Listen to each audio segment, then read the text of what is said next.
Go ahead. Make my day. Clint Eastwood on that screen was an immediate mythic presence in movies. He exemplifies the true, quiet, strong, heroic guy. Who are you? He is the living, breathing embodiment of cool. In all of his life, he keeps his simplicity. Action slated printed shoes. He is his own person. Clint doesn't compromise himself. I've been very lucky. Clint Eastwood, next on Biography.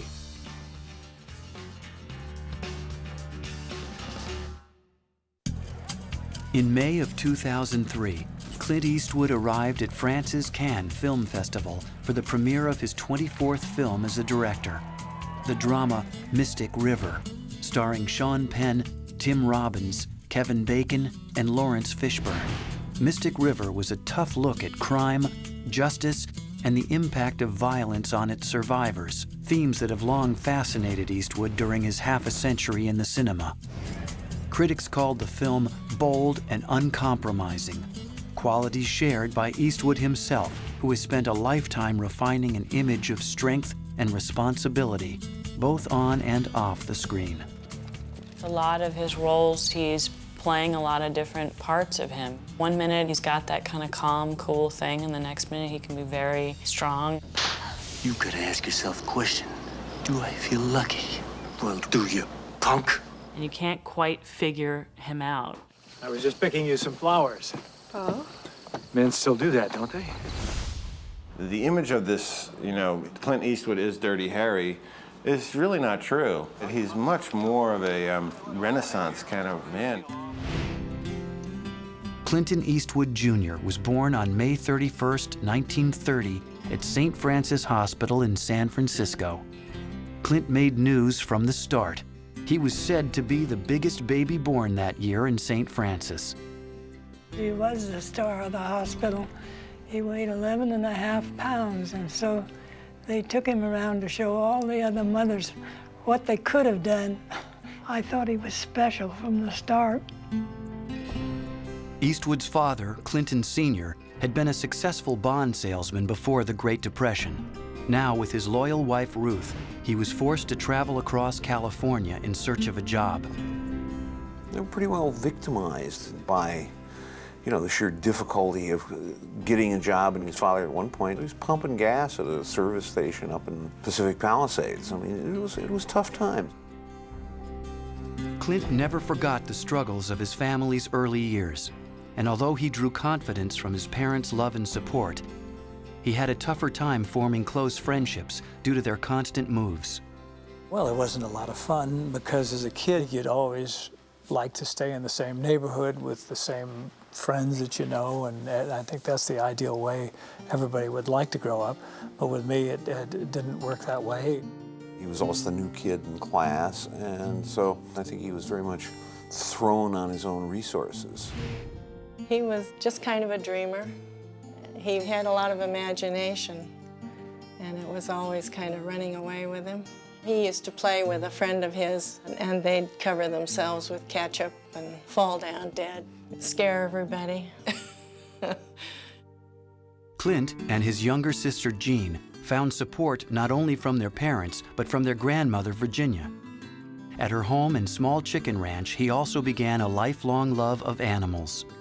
And he had snakes and rats and mice and guinea pigs. We had 13 water snakes. One day I was shampooing my hair and he wrapped one in a towel. And I picked up my towel and here was the water snake. So I said, they've got to go. So they did. He brought the box down and they went all over the garden.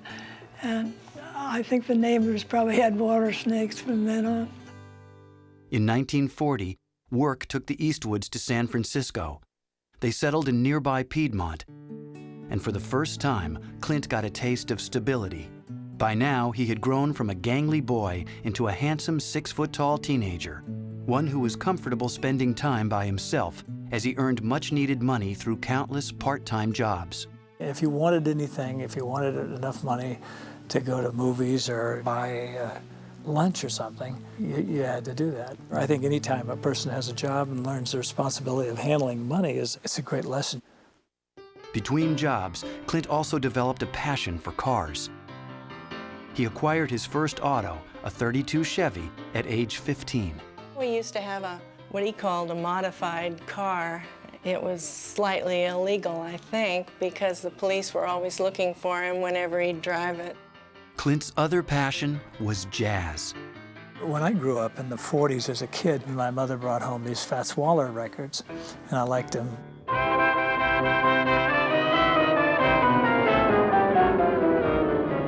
Then I started listening to him play and the way he played the piano and everything, and I felt the humor. And then I played a little bit of piano, so I would start trying to imitate the records. Clinton plays kind of a honky-tonk piano, and there was a couple pubs around Oakland where we would go down around our age, but in those days it didn't make a whole lot of difference, where we would go down there and he would play the piano and we'd get free beer for him playing the piano. I went to a party one time and wasn't expressing myself very well around the young ladies, so I sat down and I played a ragtime tune, and all of a sudden they're all over going, "Hey, I didn't know you could do that." And I thought, "Hey, this isn't bad. I'm going to go home and practice." Oh, girls. He was besieged with girls. They used to call all the time. He didn't have a chance. Between dates, Eastwood and his buddies went joyriding to the jazz clubs of Oakland and even Los Angeles, drinking beer and admiring the cool of musicians like Coleman Hawkins, Lester Young, and a saxophone genius named Charlie Parker. He was always innovative, but then all of the so-called bebop musicians of the 40s were guys who marched to their own drummer. They obviously weren't placating the audience or begging the audience to come buy my records, come love my music. Clint calls them outlaws in jazz, you know. It becomes part of a sensibility because it's not only just the music, it's a mindset, it's a way of thinking, it's a lifestyle. Clint's own lifestyle was rattled in 1951 when the 20-year-old was drafted at the dawn of the Korean War and sent to basic training in Fort Ord, California. I think there's a fair amount of inward fuming. You know, he has a real suspicion of bureaucracies, in particular military bureaucracies. I mean, there was an inner withholding of himself from institutions. Clint found solace from the Army in the sleepy nearby town of Carmel, which he visited every chance he could. And as luck would have it, he never saw action in Korea. Instead, Eastwood spent most of his Army time monitoring the swimming pool at Fort Ord. Among the soldiers he met during his poolside duties was a young actor named David Jansen. I met David at Fort Ord, and in fact, I made him put out his cigarette. He was coming through the swimming program. Clint asked him what he did, and David said he was an actor. And David said, "Well, it's easy. Just go out to Universal, you know, and they'll sign you." Clint kind of got a hint, you know, I never thought about acting, but I could be an actor. Why not? After the Army, Eastwood added acting to his list of possible careers. But one thing the available bachelor didn't plan on doing was settling down. That changed after a blind date with a Berkeley sorority beauty named Margaret Johnson. Clint was intrigued by the attractive blonde's lack of pretension and her sharp sense of humor. Maggie she was just like a down-home gal. She was terrific. She was always interested in really taking care of Clint. Clint was in love, and on December 19th, 1953, the couple married. But within months, the 24-year-old Eastwood became restless in his new domestic role. He said to me a couple of times that, you know, he doesn't think that he was at all ready for marriage. But in the 50s, if you were a young guy or a young woman, you were supposed to settle down and move to the suburbs. I think neither of those people was especially ready for that. The newlyweds also needed money. In 1954, the would-be actor took David Jansen's advice and tested at Universal, then a B-movie studio.